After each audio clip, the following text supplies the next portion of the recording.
Hello, friends. Today I will tell you a real love story, which is the real story of Ethan and Chloe. Ethan and Cole fall in love despite coming from different backgrounds.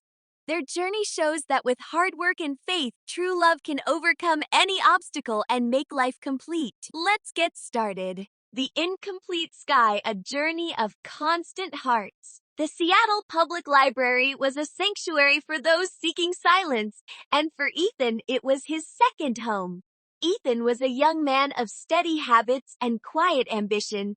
As a structural engineering student, his life revolved around calculations, blueprints, and a part-time job at a local diner. To help support his retired parents, he was a reliable soul, the kind of man who never walked away from his responsibilities. On a rainy October afternoon, Ethan was sitting at his usual desk when a splash of color caught his eye a few tables away. Sat Chloe. Chloe was a whirlwind of creative energy. Her hair was tied with a paint-stained ribbon, and her fingers were smudged with charcoal. She was an art student at the University of Washington. While Ethan's world was built on rigid lines and logic, Chloe lived in a world of fluid emotions and vibrant hues. Ethan, usually too shy to speak to strangers, found himself drawn to her. She was working on a canvas that looked like a storm merging into a sunrise. "It's beautiful, Ethan," whispered Chloe, looked up, her green eyes crinkling with a smile. "It's unfinished," she replied. "I call it the incomplete sky. I believe the sky shouldn't be finished until the people on the earth below find their peace." That afternoon, the engineer and the artist talked until the library lights flickered, signaling closing time. It was the start of a connection that didn't fit into any of Ethan's equations. The following months were filled with coffee dates and long walks. They were opposites in every way. Ethan liked his coffee black, while Chloe wanted hers with caramel and cinnamon. Ethan planned his week by the hour. Chloe followed the wind, yet they fit together like two missing puzzle pieces. Ethan provided the solid ground Chloe needed to land, and Chloe gave Ethan the wings to see beyond his formulas. Their confession of love didn't happen at a fancy dinner, but under a shared umbrella outside a subway station. The rain was pouring and Ethan noticed Chloe's shoulder was getting wet. Without a second thought, he shifted the umbrella entirely over her, letting the cold rain soak his own jacket. "Ethan, you're freezing," Chloe said, pulling him back under the dry canopy.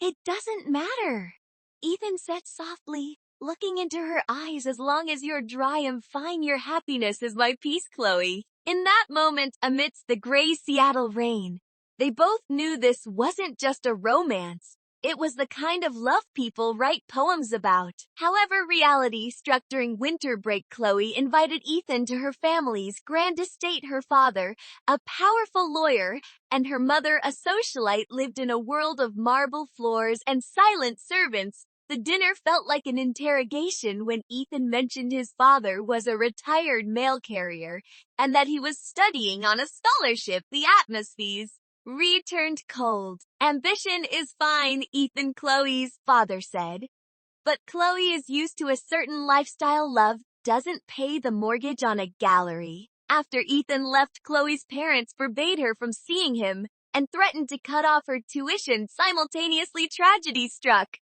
Ethan's family, his father, suffered a stroke. Suddenly, Ethan wasn't just a student. He was the sole provider. He had to put his degree on hold and take a job as a technician to pay the medical bills. Their relationship didn't break, but it was forced into a struggle of distance and hardship. Chloe refused to give in to her parents and worked 3 jobs to pay for her own art school. Ethan worked 12-hour shifts during the day and studied for certifications at night. For 3 years, they remained apart, communicating only through old-fashioned letters. Ethan would write, "The work is hard and my hands are tired, but every time I see a bridge, I think of us. We are building our own bridge, Chloe. Just hold on." Chloe would send him sketches of the sky, always leaving one corner white and empty. She promised, "I won't finish this painting until we are sitting on our own porch together." Hard work eventually paid off. Ethan's brilliance was recognized, and he was promoted to lead engineer at a major firm within 2 years. He had cleared his family's debts and made a name for himself. Meanwhile, Chloe became a rising star in the art world. Her Incomplete Sky series gained a massive following. One evening at Chloe's first solo exhibition, her parents were present, but Chloe's eyes were fixed on the door. Ethan walked in. He was no longer the tired student. He was a confident, successful man. He handed Chloe a small box. Inside wasn't a diamond yet, but a vintage fountain pen and a blueprint of a house he had designed himself. "The foundation is ready, Chloe," he said. "The bridge is built. Will you come home?" They were married on a cliff overlooking the ocean. Even Chloe's father, humbled by Ethan's character and success, shook his hand with genuine respect. As a wedding gift, Ethan gave Chloe the very first sketch she had made in the library years ago. But in the white, unfinished corner of the sky, he had painted a small golden sun and two silhouettes walking together. "It's finished," Chloe whispered with tears of joy. "No," Ethan replied, taking her hand. "The painting is finished. Our story is just beginning."